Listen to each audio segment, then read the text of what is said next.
Guys, I'm delighted to welcome back to the podcast an old friend, Peter Schweizer. He's president of the Government Accountability Institute, host of a weekly podcast called The Drilldown, and he's also the author of a whole bunch of New York Times best-selling books, most recently the #1 bestseller, Red-Handed. The website, by the way, for the Government Accountability Institute, g-a-i.org. Peter, welcome. Thanks for joining me. We were talking a minute ago about Trump, and I was making the point that at one point it looked like this formidable accumulation of cases against Trump, and looking at it, there seemed almost no pathway to overcoming these. Even if you manage to survive one, you're going to get nailed by another. But now suddenly, one by one, it looks like these cases are imploding, falling by the wayside, getting interminably delayed. What do you make of this phenomenon of the left strategy against Trump for 2024? And it seems to be coming apart. Yeah, it's remarkable because you're quite right. When you look at the accumulation of legal power that was thrown at Trump, it looked like it would be insurmountable, and yet I think it's a testament to his fortitude. It's also a testament, I think, to the genius of our federal system, our judicial system, that allows for the debate and the discussion and the legal process to go forward. And so when you overreach, which clearly seems to be the case with these prosecutors, you end up getting damaged in our judicial system. We'll have to see where we stand 6 months from now, but I think from the standpoint of Team Trump, they have to be pretty excited about how they've been able to swat these away thus far. I mean, wouldn't it have been better, Peter, for the Democrats to say, look, we've got 6 possibilities here. Let's kind of pick our best one, at the most our best 2, because there's something on the face of it ridiculous to be going after the leading figure in the opposition party with 91 criminal charges. Not to mention that the Democrats keep inviting new ones. Colorado Secretary of State pops up. She goes, I think I can throw him off the ballot. Okay, let's try that. So there's a certain kind of promiscuity in the way that they went about this. And I think that's what got him the 9-0 slap down from the Supreme Court. Yeah, I mean, it's hard to get into people's minds, but when you see this kind of approach, Dinesh, to me, it speaks more of desperation than it does confidence. I mean, if you feel like you have the goods on somebody, you are going to isolate that and you're going to nail them on that. When you start throwing half a dozen different legal actions against somebody, to me, it denotes desperation and weakness rather than strength. And I think they misplayed their hand as well in that it's created a lot more sympathy for Donald Trump. Even people that may not like Trump or may not like his policies are looking at this and saying, this is kind of ridiculous. I mean, come on. So I think it's backfired in a major way. Again, I think it's a testament to his fortitude. I think a lot of political leaders would have just, tried to cut a deal or cut their losses and moved on, dropped out of the race. But Trump has stayed in there and he has fought at every point. And I think it's a pretty remarkable thing to consider. Peter, you've been studying the psychology and the strategy of the Chinese, and this is the theme of your latest book, Red-Handed. Give us a sense of how the world looks like from the Chinese point of view. I say this because in some ways, China, to me, is much more impenetrable than, say, the old Soviet Union. The old Soviet Union, for all its nefarious strategies, was Western in its basic mindset, could be understood in Western terms. The Chinese, on the other hand, are a different matter. They seem Sphinx-like. They seem difficult to read. What is your take? How do the Chinese look at the world now? What do they make of America's position in the world? And what do you think their next move is? Well, I think they view the United States as effectively a paper tiger. It's weak. It doesn't mean it doesn't have political strength and economic strength. It's just that it has poor leadership, and they're exploiting that. And they've embraced a doctrine called disintegration warfare. It was a book written in 2010 by Chinese military officials. It's been embraced by President Xi. And this strategy, I've laid it out in a book that's just coming out by me called Blood Money. And what this disintegration warfare, Dinesh, really says is, rather than going head-to-head with the United States, we are going to seek ways that we can fragment America and disintegrate America and exploit its weaknesses and its divisions. And they are certainly doing that with Joe Biden. If I can just give you one brief example of how this works, Dinesh, we've got this massive problem with fentanyl in the United States. And as I lay out in Blood Money, it's really the drug cartels are the junior partners. This is a Chinese operation through and through, and I laid that out. So why is Joe Biden not doing anything about it? Well, consider this. The Sinaloa cartel in Mexico, who are the kings of fentanyl, were set up in the business by a Chinese criminal gang called UBG. Everybody in Mexico acknowledges this. The head of that gang is a guy named Zhang Anlo, who goes by the name White Wolf. White Wolf had a business partner who in 2017 gave a $5 million forgivable loan to the Bidens, which they, of course, have never paid back. So you've literally got 1 degree of separation between the fentanyl trade and the Biden family. So it's not a surprise to me that Joe Biden does not want to talk about this subject, does not want to finger point at China or do anything about it. And it's the sort of thing that the Chinese see to exploit and take advantage of. I mean, Peter, if I think about that for just a moment, you've got, a multi-trillion-dollar economy in the United States. You've got a giant economy in China. You have a global rivalry with the stakes of control of the world hanging in the balance. And what you're telling me is that you can get a decisive advantage in this fight by spending $5 million on one guy, on the Bidens. I mean, for the Chinese, they must have a sense of wonder that you can buy the United States so cheaply. A $5 million contribution is a way of neutralizing Joe Biden on as deadly a weapon as fentanyl, used domestically within the United States to cause a lot of havoc in so many communities. Yeah, no, I think you're exactly right. I mean, these entanglements that China forms commercially with Americans, the Americans view it as, oh, this is great. We have now this shared interest, right? Because we're business partners. We work together. They view it in the political context as something to be used as leverage. Another example I highlight in Blood Money is Gavin Newsom. Gavin Newsom, his ties to Chinese organized crime go back to when he was mayor of San Francisco. When he was mayor of San Francisco, he had a guy on his transition team that was linked to Chinese organized crime. He was a fixture in City Hall, according to Democrats. He appointed the head of Chinatown Economic Development as mayor, a guy who ended up being a dragonhead or a leader in Chinese organized crime that was involved in the drug trade. There are multitudes of examples. When he was mayor, he created a project called China SF, which was designed to bring investment dollars into the Bay Area from China. His partner was a guy named Vincent Lo, who was already known to be linked to Chinese organized crime. So again, Gavin Newsom, he may not have gotten the $5 million, but these entanglements, these partnerships that he structured are deeply embarrassing. He does not want them discussed, and he's afraid to confront China. And so for the same reason that Joe Biden will not say anything about China's involvement in the fentanyl trade, the same thing goes for Gavin Newsom.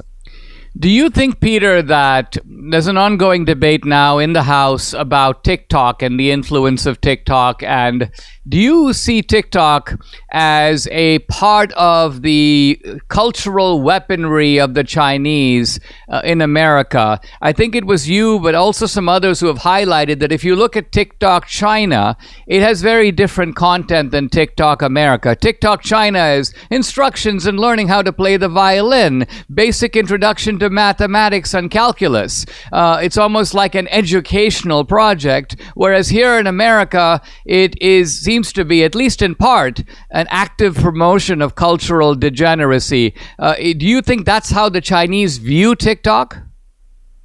Yes, absolutely. And I would say, Dinesh, we've known each other for a long time. Don't take my word for it. Take the Chinese word for it. I quote extensively from them in the book what their rendering is of TikTok. A Chinese military officer calls it the Trojan horse that they can use against the West. Others say that it's a form of cognitive warfare that dumbs down the West, that strengthens China.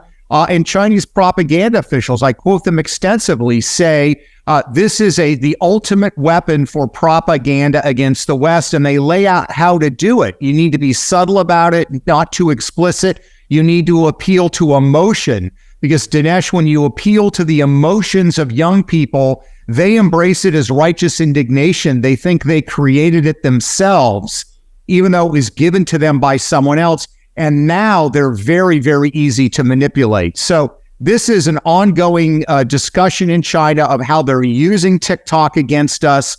And for the life of me, it's stunning that people here continue to insist there's a debate about this issue. There's no debate about it in China. They're very open in their internal literature, which I quote extensively in Blood Money, that this is a weapon they are deploying against the United States. I mean, it strikes me, Peter, as extremely ingenious because it is kind of a way of promoting a tyrannical structure, but within a framework that is free. And here's what I mean. Freedom is ultimately the expression of your own feelings, your own wants, your own desires. And the Chinese are not directly interfering with that. It's not that they grab some American teenager and say, you must do this or you must do that. They're operating more in the mode of advertisers of old who said, listen, we're going to allow people to have their own desires. It's just that we will influence what those desires are. And that way people can be free. But on the other hand, we are sort of the puppeteers manipulating their feelings and their desires. And that's what you're saying. That's kind of how TikTok is operating. So it is simultaneously an expression of American freedom, but at the same time, that freedom itself is being maneuvered and manipulated by the Chinese. Let's take a pause, Peter. When we come back, I want to ask you about a specific case. We had Martha Byrne on the podcast talking about her family's ordeal. It involves China. We'll be right back with Peter Schweizer, president of the Government Accountability Institute. I'm back with author and researcher Peter Schweizer. He's president of the Government Accountability Institute, author of the #1 New York Times bestseller, Red Handed, also the new book, Blood Money. Peter, let's talk about this case involving Martha Byrne and her husband, Michael McMahon. Can you lay out what really happened here? What I know is that, and I had Martha on the podcast, her husband is a private investigator. He was given an assignment. I think he felt he was merely carrying out his duties, and suddenly he finds himself under arrest, faced with all these charges. Talk about what's really happening here, because it seems to be a case of political targeting, and I want to get the full picture of what's happening. Yeah, it's a pretty curious case. Yeah, Michael McMahon, a longtime decorated undercover detective for the New York Police Department, had a stellar record, became a private investigator, and took on clients. And one of the clients that he took on was a Chinese company that said an executive had embezzled or stolen lots of money from the company, was now living in the United States. And certainly that happens. I mean, Dinesh, it's a sort of a very murky world where you have, dissidents living in the United States who the Chinese call criminals, but you also have Chinese criminals that flee to the United States who pose as dissidents. And I would contend, I think that the case McMahon was investigating is the latter. This is an individual who did engage, I believe, in criminal activity. And McMahon was hired by this Chinese company to try to recruit the money and get some level of economic justice. Now, as he was doing that, the FBI was running something called Operation Fox Hunt, which was to ferret out Chinese spying in the United States, which is a massive problem. The FBI swooped in and accused McMahon of spying for the Chinese because as a private detective, he was gathering information on this individual who had allegedly stolen this money. McMahon, there's no evidence that he was spying for China. There's no evidence in my mind that he was aware of Operation Fox Hunt. He denied that he knew anything about that was going on. And then you have this added factor that McMahon had sort of functioned as a whistleblower, as it were, in another case where the FBI was accused of using, let's say, excessive tactics that might not be legal. So you have the grounds, I think, set up for that this was a targeting of McMahon. This was a retaliation by the FBI. There's nothing in his record that indicates that he had any sympathy for China, that he was engaging in any kind of espionage activity. And yet the FBI has decided, and the Department of Justice has decided, to throw the book at McMahon. This to me is also troubling just in the context of the broader problem, which is so many cases of what appear to be clear-cut espionage involving China, that there is less rigor by the Department of Justice in pursuing. And that's just another layer to what's going on here. I mean, Peter, it's disturbing enough that the FBI would, almost in retaliation for McMahon's involvement in another case, target him. But I think you and I came up in an America where we believed, all right, let's say you've got some bad actors. They go after this guy, McMahon. Now, we have a justice system. We have relatively impartial judges. We have juries. One would expect that it would come out in the course of the case. This guy's not a Chinese agent. This guy's a NYPD detective carrying out his duties. And so there's no way that they will be able to get either a judge's verdict or a juror's verdict against him. Can you explain what has happened to our process where it now seems almost normalized that we go, wow, they went after him, but not just they went after him, they were able to get him. McMahon has a conviction. He's now trying to appeal. He's now trying to raise awareness about this, but they were able to carry it out. How? Yeah, it's a good question. I mean, you covered part of this in the Police State film. You have very powerful figures, and this is where they operate. They operate in the realm of the law, and we have a jury system, but the jury system is predicated on jurors being able to hear all the information. Oftentimes, the FBI will say that there are national security reasons why certain facts can't be added. I don't believe in this case McMahon was allowed to enter into evidence the information related to the other case where he functioned as a whistleblower. So these things get excluded.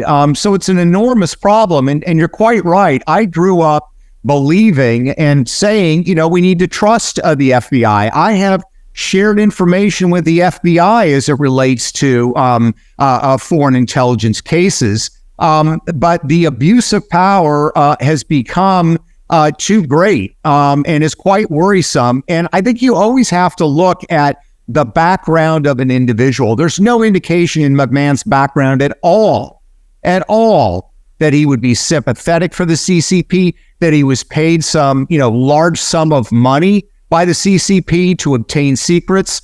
And you have the added problem that some of the witnesses, I would argue, that the FBI brought forward or the Department of Justice brought forward in this case were individuals that are part of the Chinese emigre community, which is good. But again, some of them have very murky, tangled ties. You don't know actually who they're working for. So it's a very, very difficult case. I think it's another example of the more light that is shed on it, the better it's going to be for the defendant. And but look, he and his wife are having to fight this entire government apparatus largely by themselves. And again, why they're throwing the book at him while they're allowing other cases to not be pursued aggressively is troubling as well.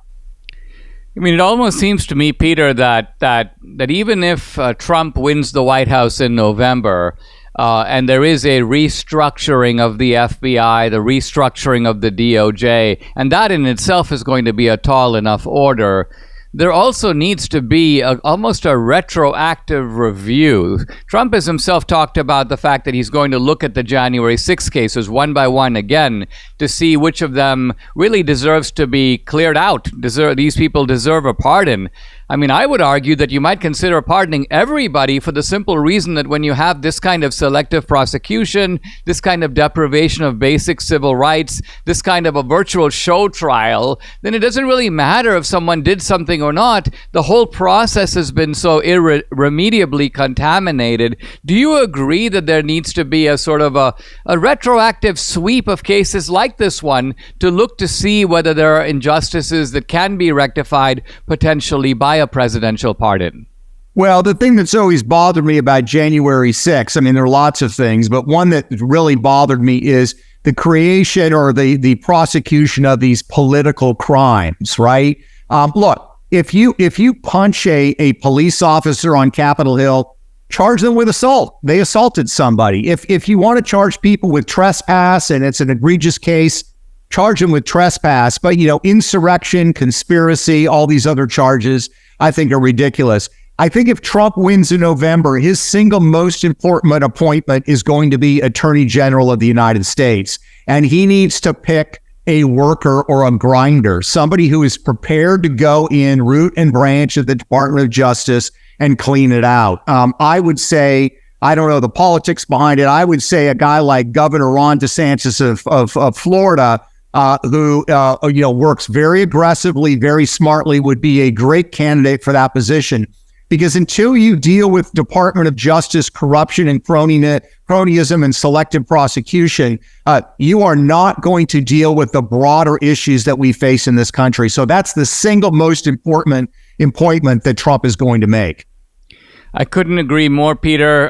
That is a great idea, actually, because one thing we can say about DeSantis is that this is a guy who has shown a sort of ruthless attention to detail and an operational efficiency that I think Trump could massively benefit from. Peter, thank you very much for joining me, guys. I've been talking to Peter Schweizer, president of the Government Accountability Institute.